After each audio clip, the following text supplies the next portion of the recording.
Hi everyone, welcome to our first combat update. With each update, we focus on one specific aspect of Project Phoenix's combat system, complete with concept art to illustrate our point. Today, we'd like to talk to you about one of the key features that differentiates combat from many other RPGs, the ability to interact with terrain and terrain objects.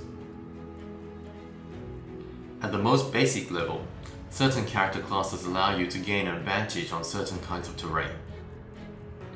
For example, Rihanna, who's a pathfinder, her scouting abilities allow the player to see further when she is on an elevated position. Furthermore, attacking enemies from a high vantage point confers combat bonuses. Utilizing each of your character's class benefits and arranging your squads on advantageous terrain will be key to success on the battlefield. With an interactive environment, the choices you make will affect how you play. If you choose to destroy a bridge to escape your pursuers, the enemy will have to find another way around. Doing so may benefit you in the short run, but may result in the loss of a potential asset that could be useful later on. Furthermore, terrain interactivity works both ways. If you can use it, you can bet that the AI will use it against you as well, especially on higher difficulty levels. When you depart from easy or normal mode, be prepared for the AI to really look for areas on the map in which to exploit terrain to derive a tactical advantage. Those who choose to test themselves on a higher difficulty setting should tread with caution, as the AI will make your life as miserable as possible. The Pathfinder and Ninja classes also have the passive ability to sense potential dangers beyond their line of sight. With certain characters on your squad, you can take advantage of the Pathfinders and Ninjas' heightened senses to destroy an obstacle and catch enemies on the other side by surprise. As you can see in this picture, Rihanna has sensed an orc lurking behind a wall. Command her dwarven squadmate to destroy the wall, and you'll be able to catch that orc off guard and dispatch it with ease, then attacking it head on.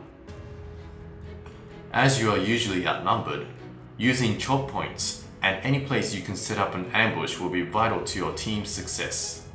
Bait enemies with one squad and lead them to the ambush zone where another squad awaits to lay waste upon the pursuing enemies.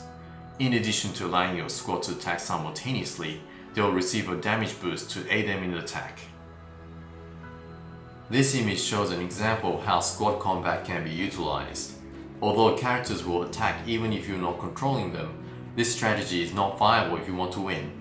We intend for your other characters to complement your playstyle, not fight your battles for you.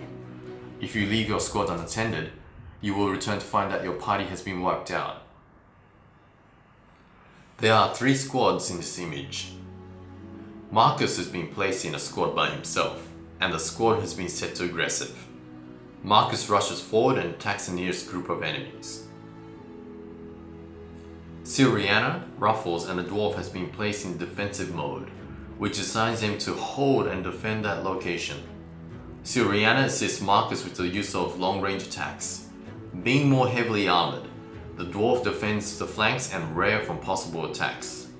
Ruffles positions herself out of harm's way as best she can and will heal if any of her companions become wounded.